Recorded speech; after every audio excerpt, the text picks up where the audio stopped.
Hello students. So from today onwards we are going to start your first chapter of physics of class 11th NCERT syllabus. Okay. Now देखो जो पहला chapter है आपका physics में that is your physical world. Okay. So when we talk about the physical world as a whole, तो इस particular chapter में what we are going to discuss is कि what exactly is a physics. Okay. What do you mean by physics? ठीक है, इसके बारे में पहले डिस्कशन करेंगे. Then scope and excitement of physics means यहाँ पे हम लोग ये डिस्कस करेंगे कि भाई फिजिक्स का स्कोप क्या है, फिजिक्स का यूटिलाइजेशन क्या है, फिजिक्स की एप्लीकेबिलिटी क्या है, उसका सिग्निफिकेंस क्या है. Okay. And why you should be excited about physics. ठीक है. Then we will gradually move towards physics, technology and society. ठीक है. जब हम फिजिक्स की कोई भी चीज पढ़ते हैं तो उसका कुछ ना कुछ एप्लीकेबिलिटी होता है सोसाइटी में एंड जो करंट ट्रेंड्स एंड टेक्नोलॉजीज हैं उसमें. ओके. एंड तो वो कौन सी चीजें हैं, कैसे इवोल्यूशन हुआ. ठीक है. Then your fourth topic will be fundamental forces in nature. है ना, कुछ आपने पढ़ के आया है, जैसे ग्रेविटेशनल फोर्सेस पढ़े हुए हैं आपने, नाइन्थ स्टैंडर्ड में आप पढ़ के आ रहे हो, है ना. लेकिन अभी हम लोग क्या है 11th में थोड़ा सा और डिटेल में जाएंगे. ठीक है. Then we will be discussing about the nature of physical laws. Fine. These are the 5 different points, सब पॉइंट्स आएंगे that I will be discussing with you when I will be taking forward this particular chapter further. ठीक है. मैं आगे का discussion करूं उसके पहले मैं आपको कुछ अपने एक्सपीरियंसेस के साथ आपको बताता हूं. देखो क्या होता है, आप क्लास 11th पहुंच गए. ठीक है. क्लास 11th पे पहुंचने के बाद सबसे इम्पोर्टेंट जो एस्पेक्ट है आपके ब्रेन डेवलपमेंट का, आपकी स्टडीज का, ठीक है, वो क्या होना चाहिए कि किसी भी एक पर्टिकुलर टॉपिक को आप पढ़ क्यों रहे हो. ठीक है. भाई ऐसा तो नहीं है ना, अब जैसे कि आपके classes, most of the classes जो स्टार्ट हुए होंगे अभी फिजिक्स के या होने वाले होंगे, मैं आपको बताता हूँ, वो स्टार्ट हो जाएंगे यूनिट्स एंड डायमेंशन से. ठीक है. वो आपको यूनिट्स बताएंगे, डायमेंशंस बताएंगे and they will start that. But क्या होता है, being a student of physics और being a student of chemistry और being a student of mathematics, है ना, कंप्यूटर साइंस, फिजिकल एजुकेशन, क्यों पढ़ रहे हो. ठीक है. क्योंकि हम एक रट्टा मारने वाले बच्चे प्रोड्यूस नहीं करना चाहते इंडिया में. हम वो बच्चे प्रोड्यूस करना चाहते हैं इंडिया में जो सोचें. ठीक है. आपकी mental reasoning and mental ability improve होनी चाहिए. वो कब इंप्रूव होगी? तो देखो, अगर तुम्हें बताया नहीं जाएगा कि हिस्टोरिकल एस्पेक्ट क्या है, कहाँ से स्टार्ट हुआ, इन चीजों को अगर आप समझोगे नहीं, तो फिर कैसे आप अप्लाई कर पाओगे अपना माइंड, है ना. ये मैं आपको बहुत अच्छा एनालॉजी ले सकता हूँ, मैं आपको बहुत अच्छा एग्जांपल लेके यहाँ पे समझा सकता हूँ कि देखो, अगर आपको मैं ये डिस्कस नहीं करूँ कि आपके घर बनाते समय ईंट लगा है ना, क्योंकि आपने तो देखा नहीं आपका खुद का घर बनते हुए, हो सकता है कि आपके फादर आपके पैदा होने से पहले बनाए होंगे, तो उसमें ईंट लगा, क्या लगा, कितना स्क्वायर फीट था, क्या नहीं था. अगर ये चीजें आपको नहीं बताई जाएंगी, तो अगर आप खुद उस घर को मेंटेन करते हो, कुछ करते हो, तो आपको पता ही नहीं होगा कि भाई कहाँ पे रॉड लगा है, कहाँ छड़ लगा है, कहाँ पे आपको जो है वो बीम लगा हुआ है. तो वही चीज यहाँ पे फिजिक्स में भी होती है. हम आपको जब क्लास 11th ऑनवर्ड्स आपको इस सब्जेक्ट के डेप्थ में ले जाते हैं, तो वहां पे हम आपको क्या चाहते हैं, हम आपसे वो रट्टा मार के इंजीनियर बनने वाले स्टूडेंट हम प्रोड्यूस नहीं करना चाहते हैं. हम प्रोड्यूस करना चाहते हैं वो वाले स्टूडेंट जो इस टॉपिक में, फिजिक्स में आगे जाके कुछ काम कर सके. खाली ताली ना बजाए ये सुन के कि जेसी बोस ने, जो साइंटिस्ट थे, उन्होंने कुछ काम किया, और ताली ना बजाए ये बोल के कि भाई न्यूटन ने और अल्बर्ट आइंस्टाइन ने काम किया, देवर. ताली मत बजाओ, आप भी अल्बर्ट आइंस्टाइन बनो. वो कब बनोगे, जब आप इन चीजों को समझोगे और पहले स्टार्ट करोगे. स्टार्टिंग करोगे कहां से? Understanding of physics as a whole. ठीक है. दूसरी बात मैं आपको यहाँ बताना चाहता हूँ कि देखो क्या होता है, जब हम क्लास 11th में जाते हैं ना, तो हमारे साथ क्या होता है, नॉर्मली मैं एनसीईआरटी के स्टूडेंट्स की बात बताऊंगा, मैं सीबीएसई के स्टूडेंट्स की बात करूंगा. नॉर्मली क्या होता है ना कि एक मार्केट में, मार्केट इसलिए कह रहा हूँ बिकॉज 11th से कोचिंग सेंटर का एक मार्केट चलता है. उस कोचिंग सेंटर के मार्केट में एक बात फैलाई जाती है कि फलाना बुक अच्छी है, फलाना बुक अच्छी है. ठीक है. लेकिन मैं आपको पढ़ाने का तरीका बता रहा हूँ. पढ़ने के तरीके में क्या है, आपको बहुत इंपॉर्टेंट हो जाता है कि पहले यू गो फॉर एनसीईआरटी. कोई आपको कहेगा फिजिक्स की एनसीईआरटी बुक अच्छी नहीं है, नो. इस पे कोई भी जो है आपको भरोसा करना ही नहीं है, ऐसा है ना। एनसीईआरटी बुक फिजिक्स की अच्छी है, उसको पढ़ के समझने की कोशिश करो कि वो क्या बता रहा है। उसके बाद you go further and use some reference books. ठीक है, पहले एनसीईआरटी बुक को पढ़ो, ठीक है, उसके बाद रेफरेंस बुक्स को उठाओ। तो क्या होगा, जब एनसीईआरटी बुक को पढ़ के रेफरेंस बुक पे आओगे ना, एनसीईआरटी की बुक में क्या है, वो बहुत कंसेप्चुअल दिया है, बहुत ही अच्छे लेवल की इंग्लिश है वहां पे। उस इंग्लिश को समझने की कोशिश करो। आज हमारे समय में तो ये सब नहीं था, हमारे समय में इतना इंटरनेट का यूसेज नहीं था। आजकल इंटरनेट है, अगर कोई वर्ड नहीं मिलता है तो उसको इंटरनेट से सर्च करो कि इस वर्ड का मतलब क्या है, उसको सोचो। तो एनसीईआरटी की बुक से पहले उस टॉपिक को पढ़ो और उसके बाद रेफरेंस बुक्स पे जाओ। मैं रेफरेंस बुक्स को क्यों मैं बोल रहा हूँ, बिकॉज आपको प्रॉब्लम्स ज्यादा से ज्यादा बनाने चाहिए। एनसीईआरटी बुक में आप उन उन डिफरेंट डिफरेंट प्रॉब्लम्स के एक या दो आपके जो है एग्जाम्पल्स दे दिए जाते हैं, लेकिन रेफरेंस बुक में क्या है, मल्टीपल एग्जाम्पल्स मिलते हैं, तो आपकी प्रैक्टिस होती है। So you think about that, very important part, कि भाई आपको पहले एनसीईआरटी बुक पढ़नी ही पढ़नी है। कोई बोलता है तो मत मानो, मेरी बात पे जाओ। उसका रीजन ये है, I am also an experience person. मैं भी उस समय जो है यही गलतियां किया कि भाई मुझे बता दिया गया इससे पढ़ो उससे पढ़ो उससे पढ़ो। ठीक है, पहले एनसीईआरटी बुक से पढ़ो, पहले समझो कि क्या है तुम्हारा सिलेबस, और फिर उसके बाद उसके बेसिस पे तैयारी करो, और यू विल सी कि आपका जो कंसेप्ट है ना वो डेवलप होगा ही होगा। उसमें आपको जो है कोई घबराने की जरूरत नहीं है। ठीक है, so I made this mistake and that's why I am telling you. ठीक है, तो सबसे पहले हम लोग जो है ना स्टार्ट करते हैं your first topic. What is that first topic? That first topic is what is physics. ठीक है, तो हम लोग पहले इवोल्यूशन समझेंगे। ठीक है, हम लोग फिजिक्स का सिग्निफिकेंस समझेंगे, रोल समझेंगे कि भाई क्या है।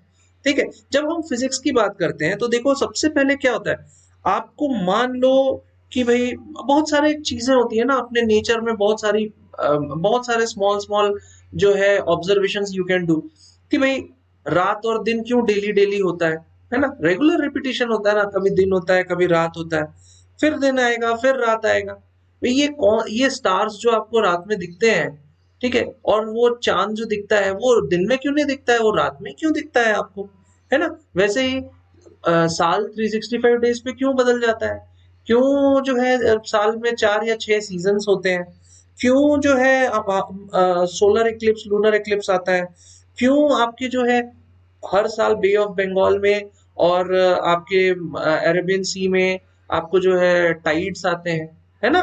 क्यों जो है आपको वोल्केनो इरप्शन होता है, क्यों आपका रेनबो आपको दिखता है। ये सारी चीजें क्या है, ये छोटे छोटे ऑब्जर्वेशंस होते हैं। ये ऑब्जर्वेशंस क्या होते हैं, हमारे डेली लाइफ में होते हैं। और ये जो ऑब्जर्वेशंस होते हैं ना, ये एक्चुअली फिजिकल एनवायरनमेंट इनसे जो है ना क्रिएट होता है। What is that environment known as physical environment. ठीक है, अब ये फिजिकल एनवायरनमेंट में क्या आते हैं भाई, जो भी आप फिजिकली देख रहे हो, भाई जो चांद देख रहे हो वो क्या फिजिकली है, तभी तो दिख रहा है, वो कोई इल्यूजन नहीं है, वो है। स्टार्स जो देख रहे हो वो फिजिकली है, तभी तो दिख रहा है। अगर रेनबो आता है तो वो कुछ तो बनता है जो आपको दिख रहा है। अगर आपको जो है वोल्केनोज है तो वोल्केनो इरप्शन हो रहा है, वोल्केनोज है तभी तो इरप्ट हो रहा है। वोल्केनो नहीं है, कुछ भी इरप्ट तो हो नहीं रहा है कि नहीं। तो ये सारी चीजें क्या हो रही है, ये सब फिजिकल एनवायरनमेंट का पार्ट है। तो आपको जब फिजिकल एनवायरनमेंट को देखना है तो फिजिकल एनवायरनमेंट को देख के करना क्या है, तो पहले आपको तो meaningful meaningful patterns find out करने हैं। पहले आप एनवायरनमेंट को देखो, पैटर्न फाइंड आउट करो। ठीक है, फिर उसके बाद क्या करो, आप रिलेशंस निकालो उन पैटर्न्स में। ठीक है, और उन रिलेशंस के बेसिस पे आप जो भी फिजिकल फेनोमेना हो रहा है एनवायरनमेंट पे, अगर मान लो रेनबो हो रहा है तो ये क्या है, one of the phenomena that happens.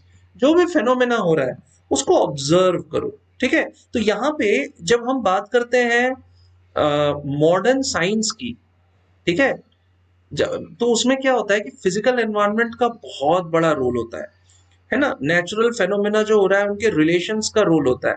आप कौन से टूल्स का यूज कर रहे हो to find out those phenomena that has certain level of importance. Fine, तो हम लोग जब बात करते हैं व्हाट, जब हम लोग बात करते हैं कि मॉडर्न साइंस एंड टेक्नोलॉजी के इवोल्यूशन की, भाई मॉडर्न साइंस एंड टेक्नोलॉजी, जब मैं कहता हूं कि इसका इवोल्यूशन हुआ, ठीक है, इसकी अगर मैं इवोल्यूशन की बात करता हूं, इवोल्यूशन का क्या मतलब होता है भाई, ये कहां से स्टार्ट हुआ और आज हम कहां पे हैं, ठीक है। तो इसमें तीन बातें बहुत इंपॉर्टेंट होती है। What is that? Observation of physical environment, observation of physical environment, this is the point number one. Now second point that is very important is meaningful patterns, meaningful patterns and relations। जो भी आपने physical environment में observe किया है उसमें meaningful patterns और relations निकालो। अब जब आपने ये कर लिया तो building newer tools to interact with nature, to interact with what? Nature, ठीक है। तो अभी देखो क्या है भाई, मैंने यहाँ पे न्यू टूल्स नहीं बोला, न्यूअर टूल्स बोला। इसका मतलब क्या है, अगर आपने एक हथौड़ा बनाया है तो मैं उस हथौड़े का एक वेरिएशन बनाऊंगा जो कि उस हथौड़े से बेटर होना चाहिए। तो newer tools, day by day आपको ये सारी चीजें जो है ना डे बाय डे करते जानी है। तो साइंस की जब हम बात करते हैं ना एज अ होल, तो साइंस क्या हुआ है, इवोल्यूशन उसका हुआ है, मतलब कहाँ कहीं से स्टार्ट हुआ है, उस पे और काम हुआ और काम हुआ और काम हुआ, धीरे धीरे उसका प्रोग्रेस हुआ है। करेक्ट। सो जब हम लोग as a science as a whole अगर हम बात करते हैं ना, तो देखो साइंस का जो ओरिजिन हुआ उसको समझो।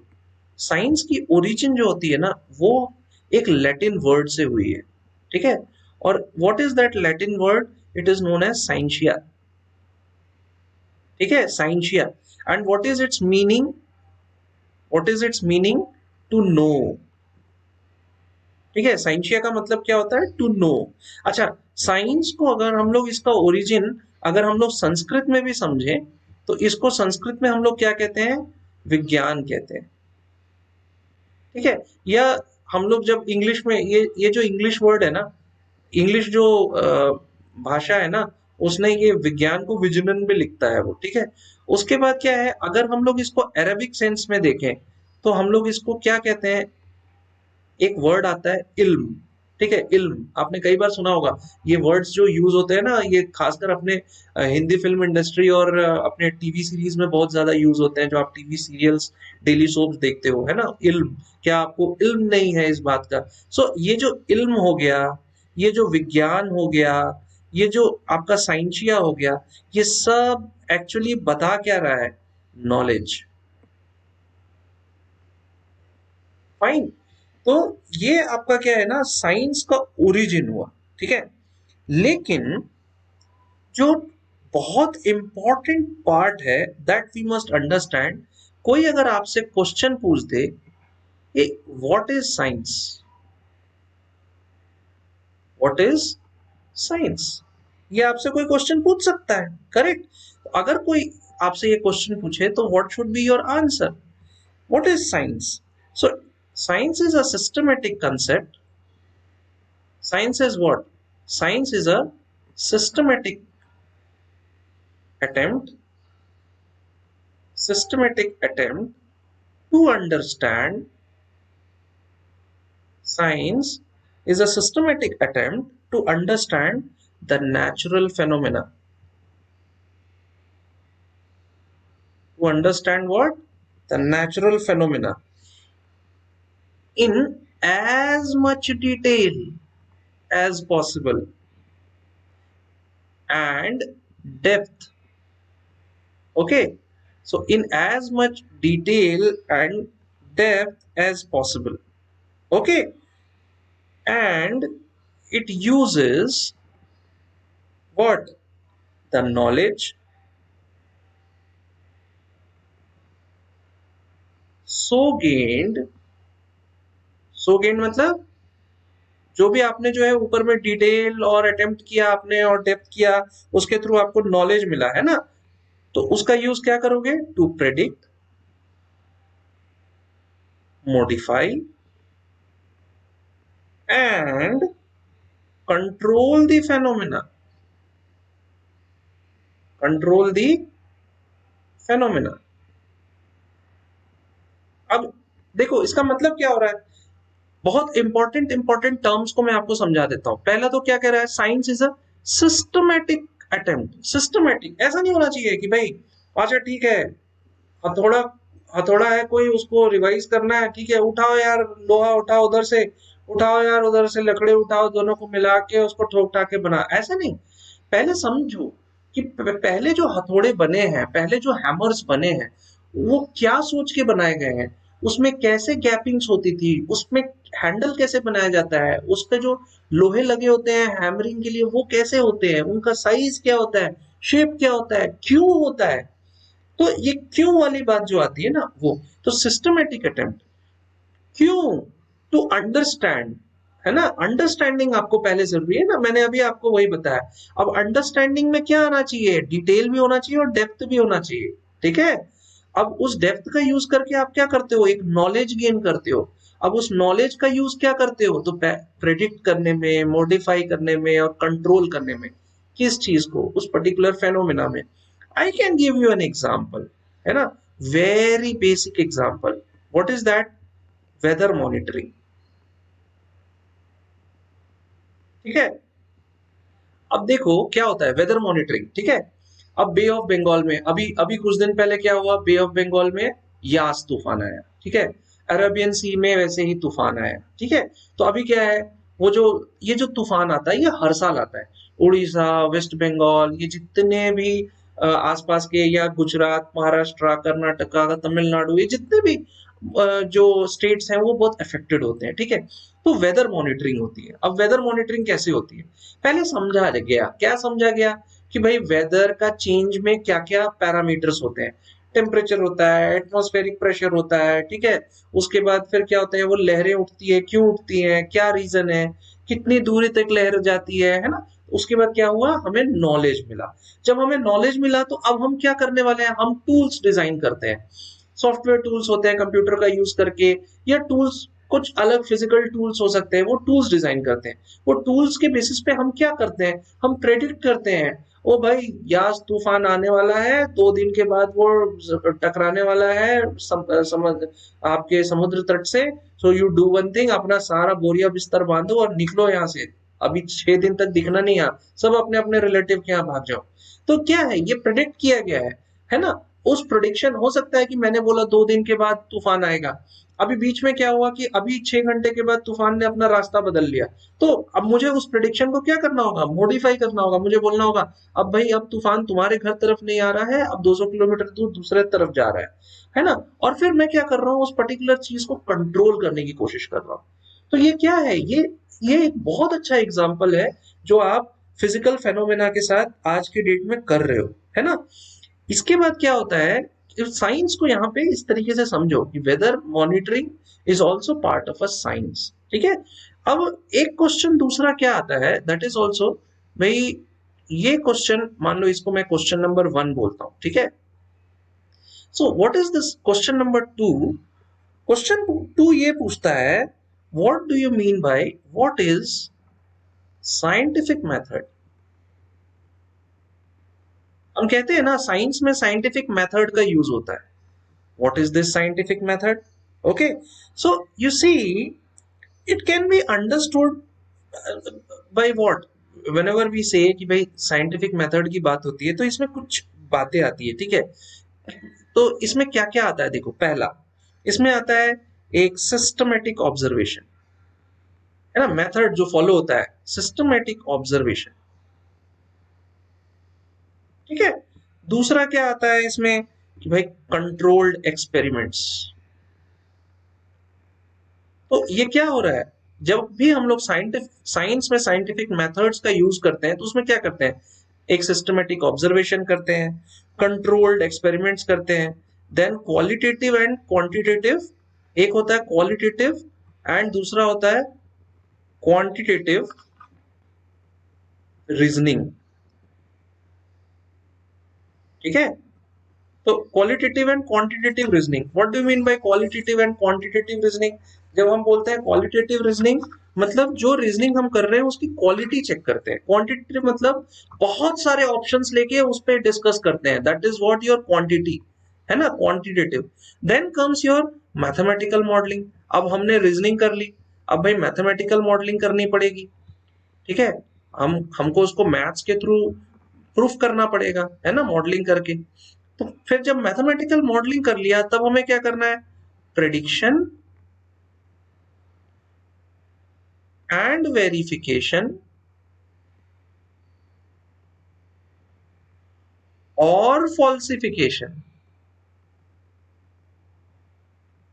Of what, of the theories. तो क्या मतलब हुआ इसका, देखो इसको इसको ना बहुत इंपॉर्टेंट पॉइंट में आपसे डिस्कस कर रहा हूं ना। वेदर मॉनिटरिंग करना है, ठीक है, तो पहले सिस्टमेटिक ऑब्जर्वेशन हुआ कि भाई पिछले 1 साल से क्या स्थिति है, पिछले 2 महीने में क्या है, पिछले 10 दिन में क्या है। फिर हमने कुछ एक्सपेरिमेंट्स किए, देखे कि भाई क्या सिचुएशन है, उस एरिया का चेक करो कि क्या सिचुएशन है, दूसरे एरिया का चेक करो। फिर बहुत सारे डेटा उठाया हमने, तो थर्ड पॉइंट हुआ क्वालिटेटिव एंड क्वांटिटेटिव। फिर हमने मैथमेटिकल मॉडलिंग की कि भाई हमने चेक किया कि भाई इस मॉडल में डालते हैं, देखते हैं कि कितने किलोमीटर तक वो जो है प्रॉब्लम दे सकता है। फिर हमने क्या किया, प्रेडिक्शन किया, वेरिफिकेशन किया कि भाई हमारा प्रेडिक्शन सही आ रहा है कि नहीं। और ऐसा भी हो सकता है कि भाई हमारा थियरी दिया था कि भाई तूफान आने वाला है, 200 किलोमीटर तक जाएगा, लेकिन हमने जब वेरिफिकेशन किया तो हमें क्या पता चला, 50 किलोमीटर तक ही इसका इफेक्ट आएगा, उतना दूर तूफान नहीं जाएगा। तो क्या हो गया, हमारा कहीं ना कहीं फॉल्सिफिकेशन हो गया, हमारा थियरी फॉल्स हो गया। तो एक बात हमेशा ख्याल रखो, अगर आपको कोई कहता है कि डू दिस पर्टिकुलर एक्सपेरिमेंट, तो हमेशा याद रखो साइंस के एक्सपेरिमेंट में never, it is always not necessary कि आपका रिजल्ट आएगा ही आएगा, ठीक है। आपका रिजल्ट फॉल्स भी हो सकता है, फॉल्स होगा तो उसको भी एक एजम्पशन लेके उसके आगे वर्क करो, और अगर ट्रू होता है तो उसको भी एक एजम्पशन लेके उसके आगे वर्क करो। तो दो क्वेश्चन जो बहुत इंपॉर्टेंट होते हैं वो क्या क्वेश्चन होते हैं कि what basically is a science and what is the meaning of scientific methods. तो जब हम लोग साइंस की बात करते हैं तो यहाँ पे क्या होता है भाई, यहाँ पे कौन कौन से ऑपरेशंस होते हैं, एक्सप्लोरेशन, है ना, एक्सप्लोरेशन, एक्सपेरिमेंटेशन, साइंस के ऑपरेशंस की बात कर रहा हूं मैं, है ना, experimentation, and third one is prediction, ठीक है। जो भी हम आजू बाजू देखते हैं, एक्सप्लोर करो। भाई मुझे स्टार्स के बारे में समझना है, मैंने पहले एक्सप्लोर किया, स्टार्स होते क्या हैं, ऐसे क्यों दिखते हैं, वैसे क्यों दिखते हैं, कितने होते हैं, कहाँ होते हैं, कैसे होते हैं, किस साइज के होते हैं। फिर मैंने एक्सपेरिमेंटेशन किया, हमने टेलीस्कोप उठाया, हमने देखा वो उसका साइज क्या है, शेप क्या है, कैसा है। फिर हमने प्रेडिक्शन किया कि ये स्टार अभी यहाँ पे है, कल यहाँ पे दिखेगा। तो ये सारी चीजें क्या होती है, साइंस का पार्ट होती है। और वैसे ही मैंने आपको क्या बताया, साइंटिफिक मेथड के बारे में बताया, ठीक है। अभी देखो जब हम साइंटिफिक मेथड की बात करते हैं ना, तो यहाँ पे जो बहुत इंपॉर्टेंट पॉइंट आ जाता है, that also we must understand, what is that. एक पॉइंट आता है speculation, speculation, and second point आता है कंजेक्चर। यही जो बड़े बड़े टर्म्स होते हैं ना, 11th में कुछ आने लगते हैं तो हमें ना घबराहट होने लगती है, डोंट वरी, ठीक है।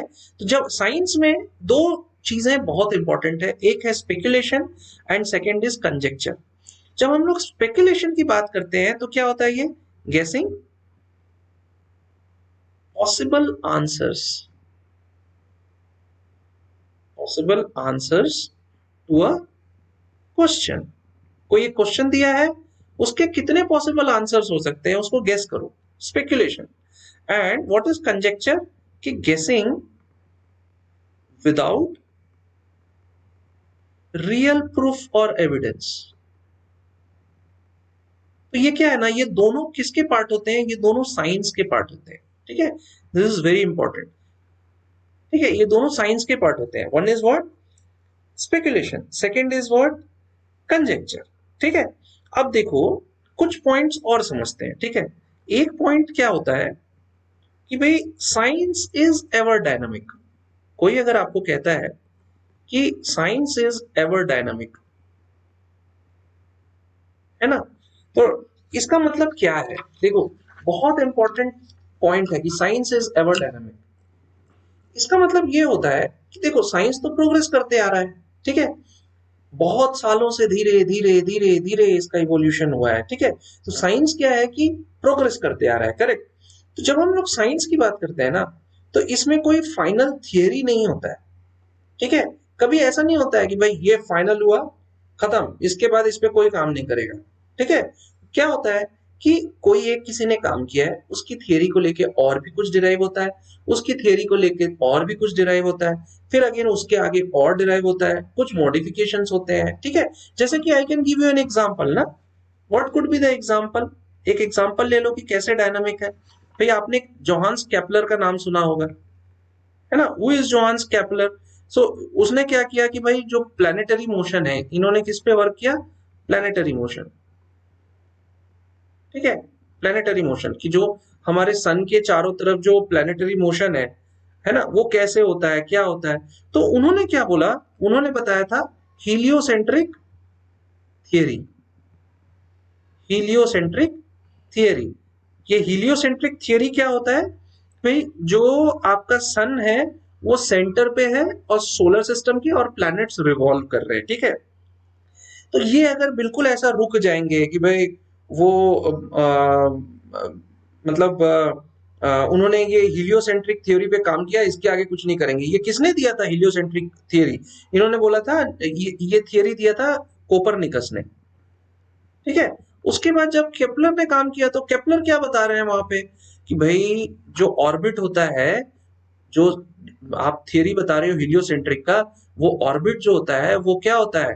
वो एलिप्टिकल होता है ना। आपको पता है कि नहीं, बता दूं कि जो आपके सन के चारों तरफ जो आपके प्लैनेट्स जो रिवॉल्व करते हैं ना, वो एक एलिप्टिकल ऑर्बिट में रिवॉल्व करते हैं। वो ये जो है, ये क्या है? ये सर्कल कहलाता है। ये क्या कहलाता है? एलिप्स कहलाता है, ठीक है। तो ये जो थ्योरी दिया है, ये किसने दिया? केपलर ने दिया, ठीक है। तो अभी क्या है कि अगर हम कोपरनिकस के थियरी पे रुक जाते हैं, हीलियोसेंट्रिक थ्योरी पे कि भाई और सन है बीच में, चारों तरफ मूव कर रहा है, ठीक है। तो उसमें क्या है कि भाई सेंटर बता दिया, तो सर्कल का सेंटर। लेकिन यहाँ पे इन्होंने क्या बताया कि भाई सन जो है ना, वो एलिप्स का सेंटर है। तो ये क्या हुआ? आपका प्रोग्रेस ऑफ साइंस हुआ। Science is ever dynamic. हम जो बोलते हैं ना कि साइंस क्या है? एवर डायनामिक है ना। कभी कभी क्या होता है कि हमारा जो एग्जिस्टिंग थ्योरी होता है, वो कुछ चीजों को नहीं बता पाता है, ठीक है। तो जब हम लोग की वो थ्योरी उस चीजों को नहीं बता पाता है, तो उसके केस में क्या होता है? उस पर और काम करना पड़ता है, और काम करना पड़ता है। तो इसीलिए हम कहते हैं कि साइंस इज एवर डायनामिक, ठीक है। अब एक और पॉइंट क्या आ जाता है कि भाई जब हम साइंस की बात करते हैं, तो उसमें किस किस टाइप की, दूसरा पॉइंट आता है कि जब हम साइंस की बात करते हैं, तो देखो साइंस में दो पार्ट होता है। एक होता है थियोरिटिकल साइंस और एक होता है प्रैक्टिकल साइंस या एक्सपेरिमेंटल साइंस, है ना। इसको हम लोग क्या कहते हैं? कभी कभी एक्सपेरिमेंटल भी कहते हैं, ठीक है। तो अभी इसमें क्या है, देखो, बहुत बहुत सिंपल सी बात है। जब हम लोग कहते हैं थियोरिटिकल साइंस, तो थियरी में भी जो है इवोल्यूशन होता है, ठीक है। जैसे कि जैसे कि एक एक एग्जांपल, मतलब दोनों को समझ जाते हैं। थ्योरी में कुछ इवोल्यूशन होता है कि भाई किसी ने कुछ थ्योरी दिया, और उसके बाद फिर जो है किसी दूसरा साइंटिस्ट आया, उसने बोला कि नहीं, वो थ्योरी जो था इसके साथ ऐड करके मेरी थ्योरी को भी लगाओ, देखो और बेटर आपको जो है रिजल्ट्स आएंगे। वैसे ही प्रैक्टिकल में भी आता है, किसी ने कुछ प्रैक्टिकल करके दिया, उसके आगे किसी और ने और एक्स्ट्रा प्रैक्टिकल किया, तो रिजल्ट आता है। इसका मतलब ये नहीं है कि पिछला वाला गलत था, उसके थियरी के ऊपर आके एक दूसरा थियरी आया, उसके प्रैक्टिकल पे आके दूसरा प्रैक्टिकल आया। जैसे कि आपने क्लास 9th में पढ़ा होगा किन के बारे में? रुदरफोर्ड एक साइंटिस्ट थे, अर्नेस्ट रुदरफोर्ड, ठीक है। तो रुदरफोर्ड ने क्या किया था? अल्फा पार्टिकल्स जो होते हैं, उसके ऊपर जो है एक्सपेरिमेंट्स किए थे, ठीक है। तो एक्चुअली क्या है कि न्यूक्लियर मॉडल रुदरफोर्ड जो है ना, वो क्या है, उन्होंने बनाया, ठीक है। उन्होंने अल्फा पार्टिकल्स का एक्सपेरिमेंट किया, लेकिन ये जो इनका जो रिजल्ट आया, उस रिजल्ट को किसने यूज किया? बोर्स एक्सपेरिमेंट में बोर ने यूज किया। नील्स बोर थे, नील्स बोर, उन्होंने यूज किया। जब नील्स बोर ने यूज किया, तो उन्होंने क्या अपना एक थियरी बताया? उन्होंने न्यूक्लियर एटम वाला थ्योरी बताया, ठीक है। तो एक्चुअली हम ये सारी चीजें पढ़ेंगे आगे आने समय में, ठीक है। न्यूक्लियर एटम की थ्योरी, क्वांटम मैटर की थ्योरी, क्वांटम है ना, तो क्वांटम थ्योरी ये सब आया। तो एक्चुअली मैं यहाँ पे क्या बता रहा हूँ कि ये सारे जो तुम्हारे जो साइंस की जो डायनामिसिटी की मैं बात कर रहा हूँ कि साइंस इज एवर डायनामिक, तो वो कहाँ से आता है, वो यहीं से आता है, ठीक है। कि मैंने आपको जो दो पॉइंट्स यहाँ पे बताए हैं, एक पहला पॉइंट क्या बताया है कि भाई कोई एक आपका ऑब्जर्वेशन है, उस ऑब्जर्वेशन के बेसिस पे किसी ने और ऑब्जर्वेशन किया। दूसरा क्या है, थ्योरी प्लस प्रैक्टिकल, किसी की थियरी यूज हुई, उस पर कुछ प्रैक्टिकल्स हुए और फिर पता चला, जैसे बोर एक्सपेरिमेंट्स हुआ और रुदरफोर्ड के आगे और बढ़ा। तो रुदरफोर्ड गलत नहीं थे, ऐसा नहीं कि रुदरफोर्ड गलत थे, है ना। तो this is what the concept behind it. अब देखो, अब हम लोग थोड़ा सा समझ लेते हैं किसके बारे में, फिजिक्स के बारे में समझ लेते हैं, क्योंकि हम लोग को पढ़ना क्या है, हम अभी तक साइंस के बारे में पढ़ रहे थे, अब हम समझ लेते हैं कि हमें फिजिक्स क्या है। तो देखो, this is actually a basic discipline of what, natural science. कोई पूछे कि भाई व्हाट इज फिजिक्स, तो physics is basic discipline of natural science, ठीक है। So what do you mean bye basic discipline? So basic discipline में क्या क्या आता है? बेसिक डिसिप्लिन में जो है मतलब बहुत सारी चीजें आती है, इसमें केमिस्ट्री आता है, ठीक है, इसमें बायोलॉजी आता है, ठीक है ना, इसमें जियोलॉजी आता है, बहुत कुछ आता है, ठीक है ना।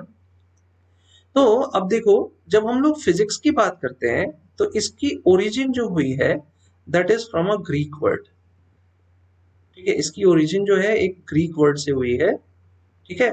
और उस ग्रीक वर्ड का मीनिंग क्या था? Nature.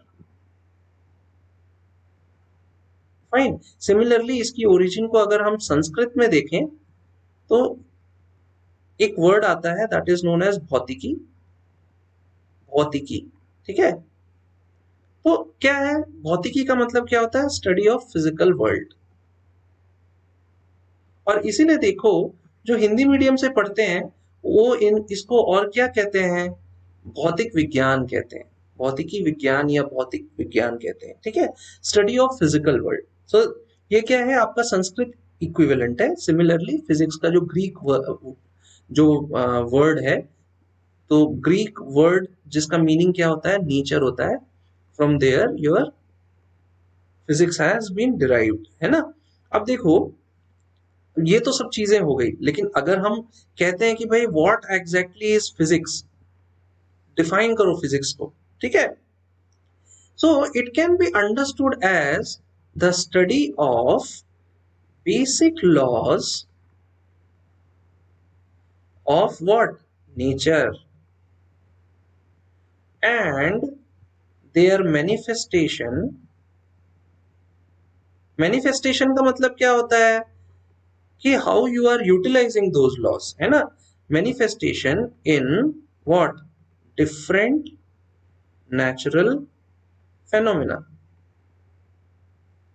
This is what your basic definition of physics, कि it is the study of basic laws। हम लोग क्या करते हैं, कुछ बेसिक लॉज को पढ़ते हैं, किसके? नेचर के लॉज को, और उसके बाद उन लॉज का मैनिफेस्टेशन करते हैं ताकि हम लोग या एप्लीकेशन करते हैं या उसको जो है उसको जो है अप्लाई करते हैं कहाँ?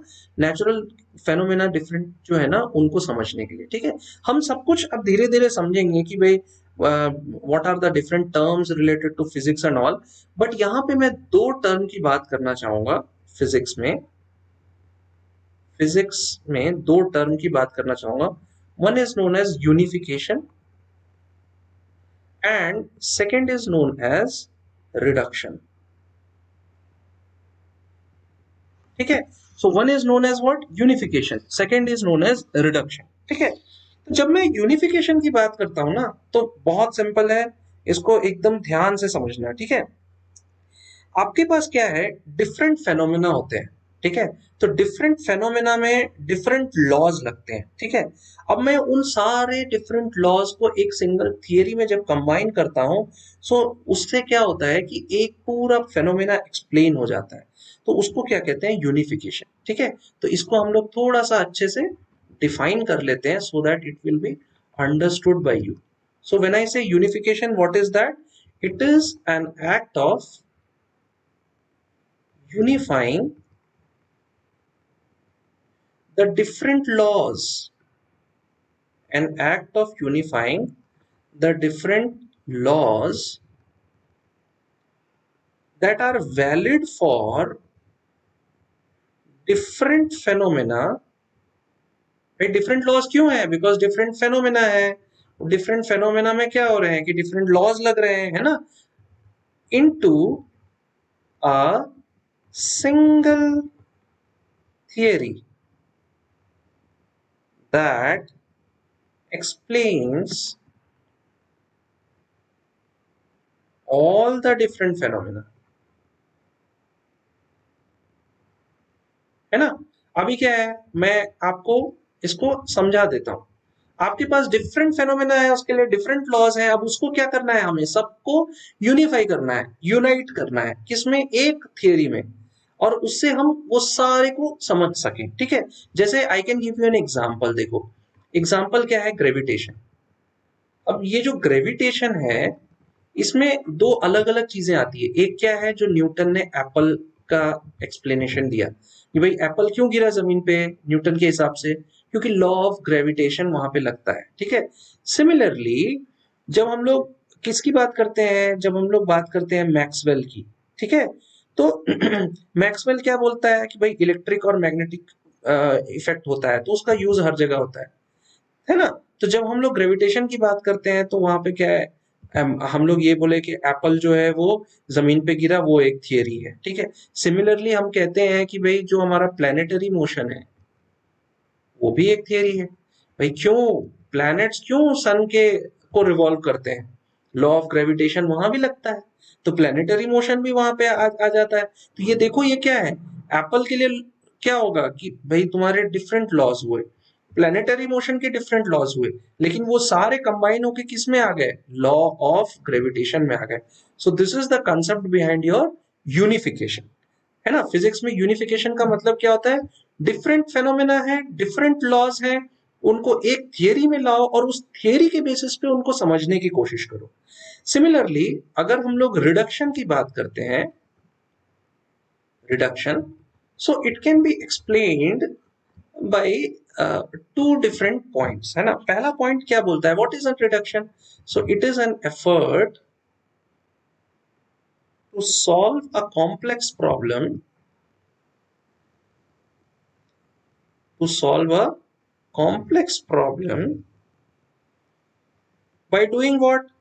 By breaking it into simple parts or simpler modules. आपके पास क्या है, कॉम्प्लेक्स प्रॉब्लम, कोई प्रॉब्लम दिया गया है, उसको अगर आपको वर्कआउट करना है ना। आपको घर बनाने के लिए दे दिया, अब अगर आपको घर बनाने के लिए दे दिया तो क्या करोगे, घर बन के रेडी हो गया, ऐसा नहीं। पहले आप बेस बनाओगे, जमीन खोदोगे, पिलर डालोगे, है ना, प्लिंथ बनाओगे, फिर घर का जो डिजाइन है उसके बेसिस पे एक रूम बनाओगे, फिर छज्जा बनाओगे, है ना। तो ये क्या हो रहा है एक्चुअली, आप सिंपलर मॉड्यूल्स में डिजाइन कर रहे हो, कॉम्प्लेक्स प्रॉब्लम है ना। So what is that, that is actually reduction. और एक पॉइंट मैं आपको बता देता हूं, what is reduction? Reduction is to derive properties of complex system using what, the properties and interaction of its constituent parts, है ना। तो इसका मतलब क्या हो रहा है यहाँ पे कि आपको अगर कोई डिराइव करना है कोई एक कॉम्प्लेक्स सिस्टम का प्रॉपर्टी, तो उसके जो छोटे छोटे पार्ट्स हैं उनके प्रॉपर्टीज को क्या करना है, पहले यूटिलाइज करना है, तो उससे क्या होगा कि डेरिवेशन होगा। आई can give you an example ना, यहाँ पे एक एग्जांपल मैं आपको बता सकता हूँ। क्या एग्जांपल है, देखो फिजिक्स में एक थर्मोडायनामिक्स आता है, ठीक है, हम पढ़ेंगे इसको भी, है ना। थर्मोडायनामिक्स पढ़ना है, केमिस्ट्री में भी पढ़ोगे आप थर्मोडायनामिक्स, ठीक है। तो साइंसेस में क्या होता है, थर्मोडायनामिक्स की बात होती है, ठीक है। अब देखो थर्मोडायनामिक्स अगर हम पढ़ते हैं, तो थर्मोडायनामिक्स को समझने के लिए इसमें बहुत सारी चीजें होती है। एक टेम्परेचर, ठीक है, थर्मोडायनेमिक्स में हम काइनेटिक थियरी को भी पढ़ते हैं, ठीक है। इसके बाद थर्मोडायनेमिक्स में हम लोग एंट्रोपी को भी पढ़ते हैं, फाइन। तो यहाँ पे मैं एक्चुअली क्या, और भी होते हैं, है ना, इसमें और भी होते हैं एटसेट्रा मान लो। तो एक्चुअली क्या है, अगर आपको थर्मोडायनेमिक्स को समझना है, तो कोई अगर बोले thermodynamics, thermal dynamics, that is thermodynamics, समझ में कुछ नहीं आएगा। तो क्या करो आप, थर्मल को समझो, डायनेमिक्स क्यों उसको डायनेमिक्स बोला जाता है, तो वहाँ काइनेटिक थियरी आती है, टेम्परेचर का कंसेप्ट आता है, एंट्रोपी कैसे क्या होता है, ये सारी चीजें जब समझ जाओगे तब आपको पता चलेगा कि अच्छा, this is what the concept behind thermodynamics, है ना। तो देखो, ये जो दो थियरी है ना, what are those two theories, one is physics के लिए एक यूनिफिकेशन होता है, एक रिडक्शन होता है, दिस इज वेरी इंपॉर्टेंट, है ना। तो यूनिफिकेशन और रिडक्शन को आज हमने समझा है, हमने फिजिक्स को एज अ होल समझा है, एंड साइंसेस में फिजिक्स का क्या रोल सिग्निफिकेंस है उसको समझा है। अभी आने वाले क्लासेस में we will discuss at length about the further topics. Okay, so thank you very much for listening to me, have a nice